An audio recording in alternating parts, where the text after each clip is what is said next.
नमस्कार दोस्तों, स्वागत है आप सभी का हमारे इस चैनल में। जैसा कि आप लोग को पता है कि बीपीएम, बीपीओ, डीएम इन सभी का एग्ज़ाम जो है जुलाई में होने वाला है और एग्ज़ाम बहुत ही ज़्यादा करीब है और हम लोग यहाँ पे रेगुलर वीडियो अपलोड कर रहे हैं जिससे कि आप लोग को आसानी से एग्ज़ाम क्रैक कर पाएँ, जिससे आप लोग आसानी से पास हो पाएँ। और इस बार जो है कॉम्पिटिशन बहुत ही ज़्यादा हाई है, इसीलिए हम लोग मतलब हो सकता है इस बार एग्ज़ाम में क्वेश्चन जो है थोड़ा बहुत हाई लेवल का ही पूछा जाएगा, तो इसलिए हम लोग जो है क्वेश्चन को हम लोग थोड़ा हाई लेवल में लेकर आए हैं। तो आज जो है हम लोग मैथ टेस्ट सीरीज करने वाले हैं और ये वाला टेस्ट सीरीज बहुत ही ज़्यादा मतलब ज़रूरी है आप लोग के लिए। आप लोग वीडियो को लाइक कीजिए, वीडियो को ज़्यादा से ज़्यादा शेयर कीजिए अपने दोस्तों के साथ, ताकि हम लोग और ज़्यादा वीडियो बना पाएँ। तो चलिए वीडियो को शुरू करते हैं। इसमें से आपको अगर आप लोग अगर रेगुलर तैयारी कर रहे हैं तो आप अपना तैयारी भी जांच सकते हैं और हम लोग यहाँ पे इस वीडियो को शुरू करते हैं। दोस्तों, इसमें से फर्स्ट क्वेश्चन है हमारा। इसमें से सबसे पहले 1 है, फिर यहाँ पे 3 है, फिर 8 है, फिर 19 है, फिर 42 है। यानी कि 1 में यहाँ पे एक्चुअल में ये हो रहा है कि 1 में 2 को गुना कर दिया जा रहा है और प्लस इसमें से 1 हो रहा है। तो 1 गुना 2 यहाँ पे 2 हो गया और 2 जोड़ 1 करने पर हमें जो है 3 प्राप्त हो रहा है। तो इसी तरह से हम लोग यहाँ पे फिर से यहाँ पे 3 के बाद 8 है, यानी कि 3 में हम लोग 2 को गुना कर देंगे और इसमें से 2 जोड़ देंगे। तो 3 और 2 गुना करने से 6 हो गया, 6 और 2 जोड़ने से हमें यहाँ पे 8 प्राप्त हो जाएगा। तो यहाँ पे जो भी नंबर है उसका 2 गुना हो रहा है और उसमें से एक एक करके बढ़ाया जा रहा है। जैसे कि अभी यहाँ पे 8 है, इसमें से 8 है तो 8 गुना 2 करना है और इसमें से जो है 3 इंक्रीज करना है। पहले हमने इसमें से यहाँ पे 1 था तो इसमें से 1 बढ़ाया, फिर इसमें से 3 था तो इसमें से 2 बढ़ाया, फिर यहाँ पे 8 है तो 8 के साथ हम लोग 3 बढ़ाएंगे। तो यहाँ पे 8 गुना 2 यानी कि 16 हो गया और 16 में अगर यदि हम लोग 3 इंक्रीज करते हैं तो हम लोग को 19 प्राप्त होगा। तो अभी आप देख सकते हैं हम लोग को 19 यहाँ पे मिल चुका है और अभी जो है 19 के बाद यहाँ पे 42 है। तो 19 का मल्टीपल अगर यदि हम लोग 2 करते हैं तो 19 दोगुनी 38 हो गया और इसमें से भी हम लोग जो है 1 बढ़ा देंगे। हम लोग यहाँ तक 3 बढ़ाए थे, अब जो है हम लोग 4 को बढ़ा देंगे, यानी कि यहाँ पे 4 हम लोग बढ़ा दिए। तो 19 दोगुनी 38 हो गया, 38 और 4 को जोड़ देंगे तो यहाँ पे हम लोग को 42 हो जाएगा। तो 42 तक तो हम लोग को पता हो गया कि एक्चुअल में यहाँ पे हो क्या रहा है। तो हम लोग उसी तरह यहाँ भी क्या कर देंगे, 42 का 2 से गुना कर देंगे और यहाँ तक हम लोग 4 बढ़ाए थे, यहाँ तक हम लोग उसी तरह हम लोग यहाँ पे इसके बाद जो है 5 बढ़ा देंगे। तो 42 और 2 को गुना करने पर हमें जो यहाँ पे 84 प्राप्त होगा। 84 और 5 को अगर हम लोग जोड़ते हैं तो 84 और 5 हो जाएगा हमारा 89। तो इस वाले क्वेश्चन का आंसर हो गया सी नंबर ऑप्शन। जैसा कि आप लोग देख पा रहे हैं इस सॉल्यूशन को, बहुत ही इजी है, लेकिन कई बार क्वेश्चन मतलब आप गलत करके चल जाते हैं। इन क्वेश्चन को आसान इजी वे में आप बनाने का कोशिश करते हैं, लेकिन कई बार इनको तोड़ के बनाना ही सही है। तो आशा करता हूँ ये वाला क्वेश्चन आप लोग को समझ में आया होगा। अब चलिए हम लोग चलते हैं अगले प्रश्न पे और इसमें से हमारा अगला प्रश्न है, ये भी नंबर सीरीज से आप देख सकते हैं। सबसे पहले 1 है, फिर इसमें से 4 है, फिर 10 है, फिर 22 है, फिर 46 है। तो इसमें से भी जो 1 के बाद 4 आया, यानी कि 3 इंक्रीज किया गया है, फिर 3 के बाद जो है 4 के बाद यहाँ पे 10 है। तो 4 के बाद 10 है, यानी कि 4 में भी यहाँ पे 6 इंक्रीज किया गया है, तो 6 10 हो गया था। फिर 10 के बाद 22 है, 22 में भी यानी कि यहाँ पे 12 इंक्रीज किया गया है। फिर 22 के बाद यहाँ पे 46 है, तो 46 है, यानी कि यहाँ पे भी जो है 24 इंक्रीज किया गया। तो यहाँ आप देख सकते हैं मतलब डबल डबल इंक्रीज हो रहा है। सबसे पहले यहाँ पे 3 बढ़ाया गया, फिर यहाँ पे 6 बढ़ाया गया, फिर यहाँ पे 12 बढ़ाया गया, तो मतलब दुगुना होते जा रहा है। तो उसी तरह हम लोग को भी यहाँ पे 46 पहले से दिया हुआ है और इसमें से हम लोग 46 यहाँ पे 24 है, तो 24 का हम लोग डबल कर देंगे, यानी कि 48 हो जाएगा। तो 46 और 48 को हम लोग को जोड़ देना है। 46 और 48 को जोड़ने पे 8 इसमें से यहाँ पे 94 प्राप्त होगा। तो इस वाले क्वेश्चन का आंसर हो गया 94 हो। आशा करता हूँ कि ये वाला क्वेश्चन भी आप लोग को समझ में आया होगा, ये बहुत ही ईजी था। अब चलिए हम लोग चलते हैं अगले प्रश्न पे और हमारा अगला प्रश्न है इसमें से, ये भी नंबर सीरीज से क्वेश्चन है। आप देख सकते हैं ये भी बहुत ही ईजी क्वेश्चन है। इसमें से बोला जा रहा है 80 भागा 2.4 गुना क्वेश्चन मार्क बराबर 600। तो इसमें से क्वेश्चन मार्क जगह में कोई भी हम लोग यहाँ पे एक नंबर मान लेते हैं। तो यहाँ पे हम लोग x मान लेते हैं, तो x मान लिए वहाँ पे और यहाँ पे हम लोग को 80 भागा दिया हुआ है, 80 भागा 2.4 दिया हुआ है। तो इसको सबसे पहले हम लोग सॉल्व कर लेते हैं। तो यहाँ पे 2.4 है, तो इसको हम लोग 2.4 को तोड़ देते हैं, पॉइंट हटा देंगे तो नीचे 10 आ जाएगा। इतना तो आपको पता होना चाहिए कि मतलब बेसिक आपको पता होना चाहिए। बेसिक अगर आप नहीं जानते तो एग्ज़ाम क्रैक करना मुश्किल है। अभी आप देख सकते हैं हम लोग पॉइंट हटा चुके हैं, पॉइंट के बदले नीचे हम लोग 10 लगा चुके हैं। तो 10 लगाने के बाद अभी यहाँ हम लोग 80 भगा है इसको गुना में चेंज कर लेंगे। गुना में चेंज करते ही हम लोग जो है यहाँ पे ये 10 जो है ये ऊपर चल जाएगा, 24 जो है नीचे आ जाएगा। तो 10 हमारा ऊपर चल गया, 24 नीचे आ गया। तो सबसे पहले हम लोग इसको सॉल्व कर लिए। इधर हमारा जो है 80 गुना 10/24 निकला हुआ है, और 80 गुना 10/24 हम लोग यहाँ पे क्लियर लिख लेते हैं एक बार। इधर पे हम लोग का निकला 80 गुना 10/24 निकला हुआ है, और हम लोग का जो है इधर पे हम लोग क्वेश्चन मार्क को x माने हुए थे, तो x, और इधर पे हम लोग का 600 दिया हुआ है। तो ये पूरा टोटल क्वेश्चन निकल गया। और अभी हम लोग इसको सॉल्व करते हैं। सॉल्व करने के लिए जो है सबसे पहले हम लोग ऊपर में जो है इन दोनों को मल्टीपल कर देंगे, और यहाँ पे जो है क्रॉस मल्टीप्लिकेशन हो जाएगा। तो अभी आप देख सकते हैं 600 और हम लोग 24 को यहाँ पे गुना कर देंगे। तो यहाँ पे हम लोग कर देते हैं 600 गुना 24, 600 गुना 24 बट्टा हमारा इधर पे जो है 80 गुना 10 है। तो इसको भी हम लोग लिख लेते हैं 80 गुना 10। अब हम लोग सिंपल इसको कट कर देते हैं। 1 0 कैंसिल हो गया, ये जीरो कैंसिल हो गया। अब बच गया हमारा नीचे 8। तो 8 और 24 को हम लोग कट कर देंगे यहाँ पे, 8 तिया 24। फिर हम लोग 6 और 3 को यहाँ पे मल्टीपल कर देंगे। तो 6 और 3 को गुना करने पर हमें जो है यहाँ पे 18 प्राप्त होगा, यानी कि ऑप्शन नंबर सी। तो इस वाले क्वेश्चन का आंसर हो गया 18। जैसा कि आप लोग देख पा रहे हैं ये बहुत ही ईजी था। मैं थोड़ा ज़्यादा डिफ़ाइन करके बताया, क्योंकि मतलब पूरा बताना ज़रूरी है, तभी आप समझ पाएंगे। और वीडियो को आप कंप्लीट देखिए, तभी आप समझ पाएंगे। तो चलिए अब चलते हैं हम लोग अगले वाले प्रश्न पे। और हमारा अगला प्रश्न है इसमें से 8.1/3 गुना 2.2/5 गुना क्वेश्चन मार्क बराबर 12। दोस्तों इसमें से भी जो है आपको क्वेश्चन मार्क को x मान लेना है। तो हम लोग सबसे पहले इसमें से इसको सॉल्व कर लेते हैं। पूर्णांक जब भी रहेगा, पूर्णांक का सिंपल इसमें से नियम है कि इसमें से 8 तिया 24 और 1 25। तो इसमें से 25/3 हो जाएगा। फिर गुना है, गुना लिख दिए। और फिर हमारा इसमें भी जैसे हम लोग गुना किए, उसमें 5 दूगुनी 10 और 2 12, 12/5। ये पूर्णांक का नियम है, ये बेसिक है, आपको बेसिक पता होना चाहिए, तभी आप एग्ज़ाम क्लियर कर पाएंगे। तो ये हो गया पूरा। अब हम लोग सिंपल इसको यहाँ पे कट कर देते हैं। 3 चौके 12, और इसमें 5 25 चल जाएगा 5 बार में। तो आप देख सकते हैं इधर पे 5 निकल के आया, इधर पे 4 निकल के आया, 5 4। तो हम लोग सबसे पहले 5 और 4 को गुना कर लेते हैं। 5 चौके 20 हो गया। तो x बराबर हम लोग यहाँ पे लिख देते हैं 12 बट्टा, और इधर से हम लोग का निकल के आया 5 चौके 20। तो 12/20 निकल के आया हुआ है। तो 12 यहाँ पे 4 का टेबल में 3 टाइम में जाएगा, और 20 जो है वो 5 टाइम में जाएगा। तो इस क्वेश्चन का आंसर हो गया 3/5, यानी कि ऑप्शन नंबर डी। दोस्तों ये थोड़ा मतलब क्रिटिकल हो रहा है, क्योंकि पूरा मतलब पेज में यहाँ पे पूरा भर जा रहा है। तो आशा करता हूँ आप लोग को ये वाला क्वेश्चन भी समझ में आया होगा। अब चलिए हम लोग चलते हैं अगले प्रश्न पे। और हमारा अगला प्रश्न भी एक नए क्वेश्चन मतलब एक औसत से है यहाँ पे। तो इसमें से बोला जा रहा है एक टेस्ट मैच में 5 खिलाड़ियों के रनों का औसत 84 रन है। यदि 4 खिलाड़ियों के रन क्रमशः 122, 62, 79, 24 हो तो पाँचवें खिलाड़ी के रनों की संख्या होगी। ये क्वेश्चन औसत से है, एवरेज से है। तो हम लोग देखते हैं इस वाले क्वेश्चन को। ये वाला क्वेश्चन भी बहुत ही ईजी है, थोड़ा लेंदी है, मतलब टाइम टेकन क्वेश्चन नहीं है, आपको देख के घबराना नहीं है क्वेश्चन को। हम लोग सिंपल इस क्वेश्चन को सॉल्व करते हैं। इसमें से जो बोला जा रहा है कि 5 खिलाड़ियों का रनों का औसत जो है 84 है, जिसमें से हम लोग को पाँचवें खिलाड़ी का यहाँ पे रन का मतलब औसत जो है पता करना है। तो चलिए हम लोग देखते हैं इस वाले क्वेश्चन को। इसमें से जो है हमारा फर्स्ट प्लेयर यहाँ पे 122, फिर यहाँ पे 62, फिर 79, फिर यहाँ पे 24, और पाँचवें खिलाड़ी को हम लोग यहाँ पे x मान लेते हैं। तो x मान लिया, और टोटल प्लेयर हमारा 5 है, तो हम लोग यहाँ पे इसको 5 मान लेंगे। और बराबर हमारा आ जाएगा यहाँ पे पाँचों खिलाड़ी का औसत 84 दिया हुआ है, जैसा कि क्वेश्चन में दिया हुआ है।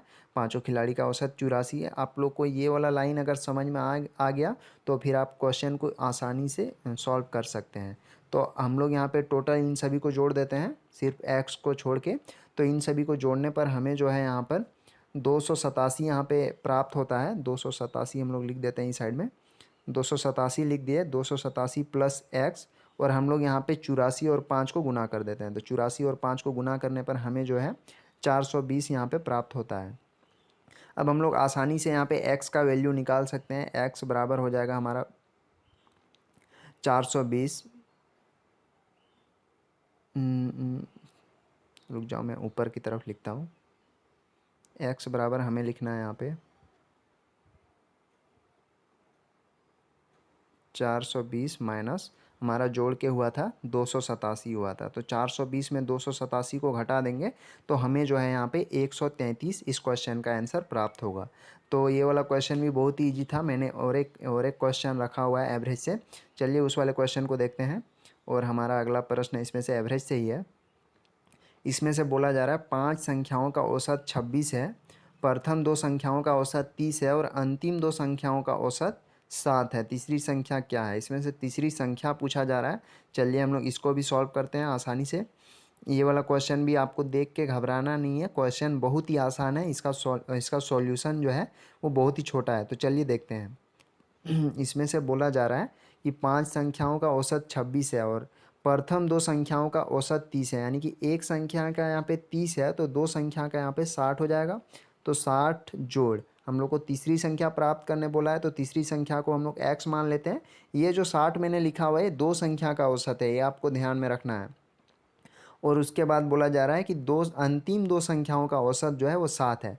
तो अंतिम 2 संख्याओं का औसत यानी कि एक का 7 है तो 2 का कितना हो जाएगा? 2 का 14 हो जाएगा। अब हम लोग को इसको जो है डिवाइड कर देना है। टोटल संख्या हमारा यहाँ पे 5 दिया हुआ है, तो 5 से हम लोग को डिवाइड कर देना है। और 5 संख्या का औसत कितना था? 26 था। तो हम लोग यहाँ से आप देख सकते हैं ये पूरा मतलब ये क्वेश्चन जो है आसानी से आप सॉल्व हो जाएगा। अब जो है आपको यहाँ पे 60 और इधर 14 को जोड़ देना है। 60 और 14 को जोड़ने पर हमें जो है यहाँ पे 74 प्राप्त होगा। और 74 प्लस x हो गया ऊपर, और नीचे जो है हम लोग यहाँ पे 26 और 5 को गुना कर देंगे। तो 26 और 5 को गुना करने पर 130 हो जाएगा। फिर हम लोग यहाँ पे x बराबर लिख देते हैं। x बराबर 130 माइनस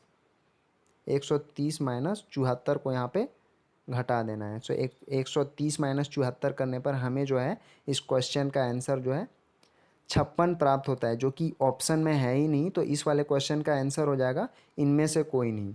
इस वाले क्वेश्चन का आंसर हो गया इनमें से कोई नहीं। जैसा कि आप लोग देख सकते हैं ई नंबर ऑप्शन। कई बार ऑप्शन में जो है आंसर रहता ही नहीं है, तो उस टाइम पे आपको इनमें से कोई नहीं टिक करके जाना है। ये कोई भी ऑप्शन यहाँ पे टिक नहीं करना है आपको। लास्ट में जो ऑप्शन बचता है इनमें से कोई नहीं, वही टिक करके जाना है। तो इस वाले क्वेश्चन का आंसर हो गया 56। दोस्तों अब हमारा अगला प्रश्न है इसमें से, रमेश तथा सुरेश की मासिक आय क्रमशः 15,000 रुपये तथा 18,000 रुपये है। यदि रमेश की आय में 30% जो है वृद्धि तथा सुरेश की आय में 20% की कमी की जाती है, तो दोनों की नई मासिक आय क्रमशः क्या होगी? इसमें से जो है दोनों का महीना का जो मंथली यहाँ पे इनकम दिया हुआ है, और इसमें से जो है रमेश का सबसे पहले जो है 30% वृद्धि हो रहा है, फिर सुरेश का यहाँ पे 20% की कमी हो रहा है। तो चलिए हम लोग इस क्वेश्चन का सॉल्यूशन देखते हैं।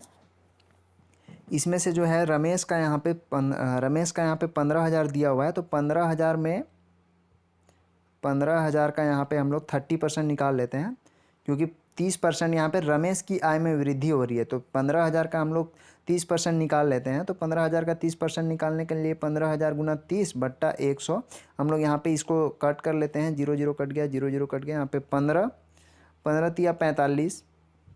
यहाँ पे जो है इसका मंथली में जो वृद्धि हुआ है, इसका पैसा यहाँ पे 4500 रुपये यहाँ पे बढ़ा हुआ है, आप देख सकते हैं। यानी कि 15,000 रुपये में 4500 रुपये और बढ़ गया। तो इसमें से जो है 15,000 जोड़ 4500, तो 15,000 और 4500 को हम लोग जोड़ देंगे तो हम लोग यहाँ पे टोटल यहाँ पे 19,500 रुपये टोटल यहाँ पे हो जाएगा। तो इसमें से हम लोग ऑप्शन चेक कर लेते हैं कि 19,500 रुपये किस में है। तो 19,500 रुपये आप देख सकते हैं ए नंबर ऑप्शन में है, और कोई भी ऑप्शन में यहाँ पे 19,500 यहाँ पे नहीं है।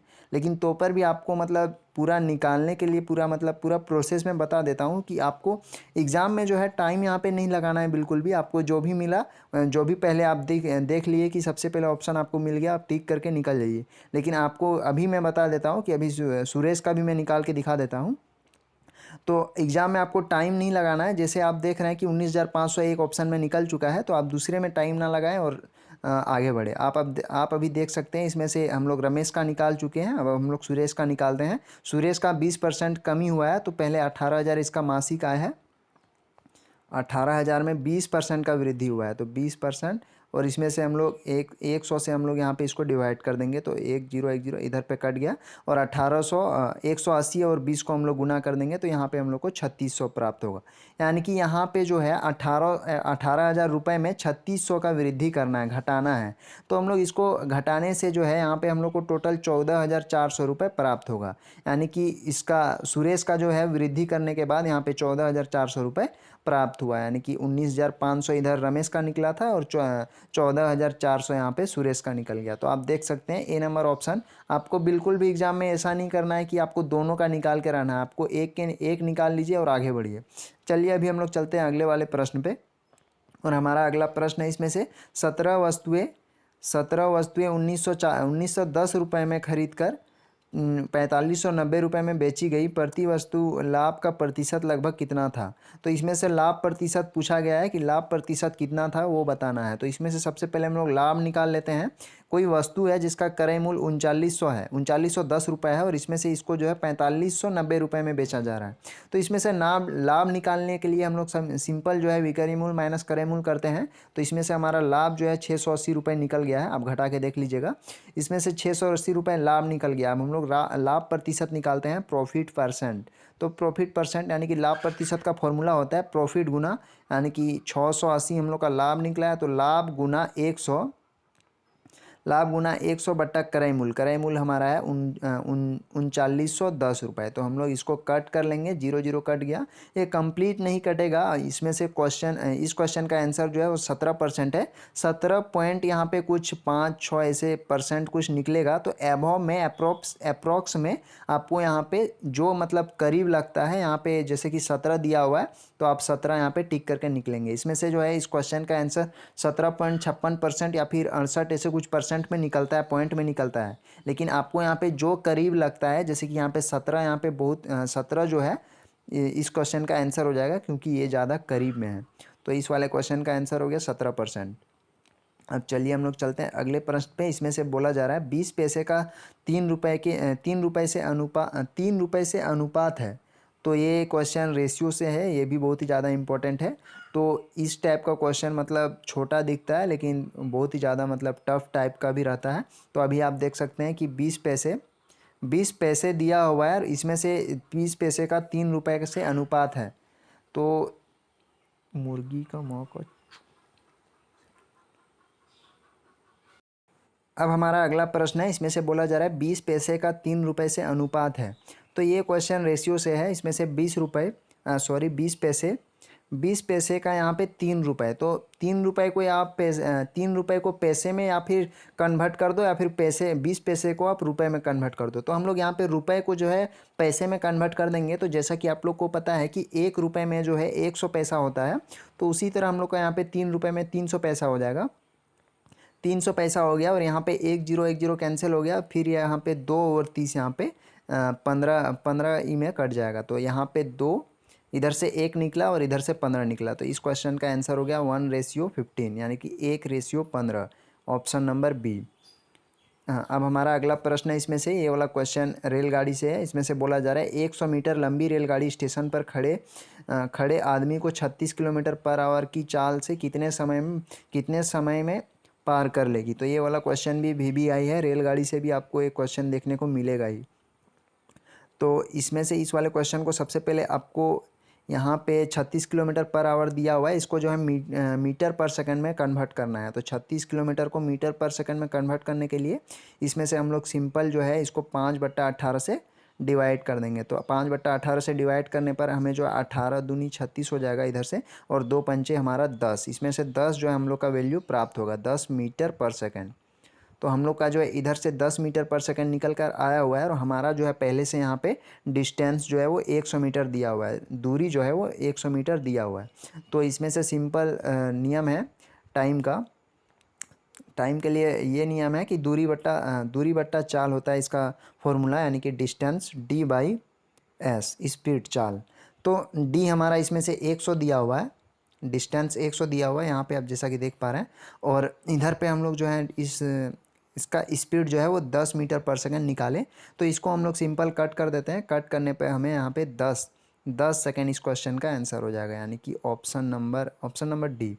तो इस वाले क्वेश्चन का आंसर हो गया। इसमें से टाइम जो है वो 10 सेकंड निकल कर आया। तो ये बहुत ही इजी क्वेश्चन था। इससे एक क्वेश्चन मिलेगा आपको, आप देख लीजिए पूरा कंप्लीट। सबसे पहले आपको यहाँ पे किलोमीटर में रहता है, इसको मीटर पर सेकंड में चेंज कर लीजिएगा, क्योंकि यहाँ पे मीटर में दिया हुआ है, 100 मीटर दिया हुआ है, इसीलिए जो इसको मीटर में चेंज करना जरूरी है।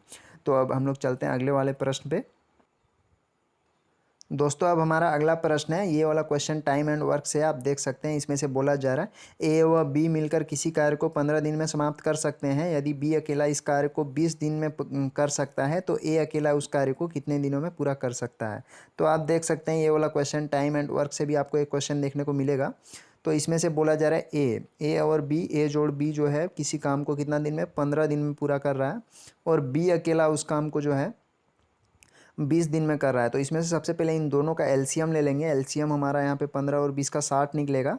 और 15 जो है 60 को यहाँ पे 4 टाइम में काटेगा, और इधर पे 20 जो है 60 को यहाँ पे 3 टाइम पे काटेगा। तो आप देख सकते हैं इधर पे 4 निकल गया, इधर पे 3 निकल गया। तो अब हम लोग को यहाँ पे सिंपल फाइंड करने के लिए ए फाइंड करने के लिए हम लोग यहाँ पे ए प्लस बी लिख देंगे। और ए प्लस बी जो है हमारा यहाँ पे 4 निकला है। ए प्लस बी हम लोग यहाँ पे ए प्लस बी का जो रेशियो ए प्लस बी का मान जो है हम लोग यहाँ पे 4 निकाले हैं, तो 4 लिख दिए। और हम लोग का इसमें से ए फाइंड करना है, तो ए फाइंड करने के लिए हम लोग ए लिख देंगे। और हम लोग को यहाँ पे बी का वैल्यू जो है हम लोग यहाँ पे 3 निकाले हैं, तो बी का वैल्यू हम लोग यहाँ पे 3 लिख देंगे। और हम लोग का यहाँ पे 4 पहले से दिया हुआ है। तो अब हम लोग यहाँ पे ए बराबर, इधर 4 पहले से है और इधर ये वाला 3 हम लोग ये साइड ले आएंगे, तो माइनस 3 हो जाएगा। 4 में 3 घटाएंगे तो 1 हो जाएगा। अब हमारा यहाँ पे टोटल जो है 60 दिया हुआ है, 60 टाइम दिया हुआ है, हमारा अभी यहाँ पे 1 निकला है। तो हम लोग सिंपल यहाँ पे किसी भी उस कार्य को करने के लिए हम लोग 60 से इसको डिवाइड कर देंगे, यानी कि ए बराबर हो जाएगा यहाँ पे 60/1, यानी कि यहाँ पे 60 और 1 को डिवाइड करेंगे तो 60 ही होगा। तो इस वाले क्वेश्चन का आंसर हो गया सी नंबर ऑप्शन। ये सी नंबर ऑप्शन, ए उस कार्य को जो है अकेला 60 दिन में पूरा कर लेगा। अब हमारा अगला प्रश्न है इसमें से, ये भी टाइम एंड वर्क से है। और इसमें से बोला जा रहा है यदि ए बी व सी किसी कार्य को क्रमशः 6, 12 व 24 दिन में समाप्त कर सकते हैं, तब तीनों मिलकर इस कार्य को कितने दिनों में समाप्त कर लेंगे। ये वाला क्वेश्चन आपको कमेंट सेक्शन में बताना। इस वाले क्वेश्चन को सॉल्व करके, वीडियो ज़्यादा लंबी हो रही है इसीलिए हम लोग इस वाले क्वेश्चन को सॉल्व नहीं कर रहे हैं। हो सकता है हम लोग अगले वाले वीडियो में हम लोग इस क्वेश्चन को सॉल्व कर देंगे। तो इसीलिए हम लोग इस वाले क्वेश्चन को आप सॉल्व करके कमेंट सेक्शन में आंसर बताइए। अब हमारा इस टेस्ट सीरीज़ को हम लोग यहीं पे एंड करते हैं। आशा करता हूँ आप लोग को वीडियो समझ में आई होगी। चैनल पे नए हैं तो चैनल को सब्सक्राइब कीजिए, वीडियो को लाइक कीजिए। तब तक के लिए जय हिंद,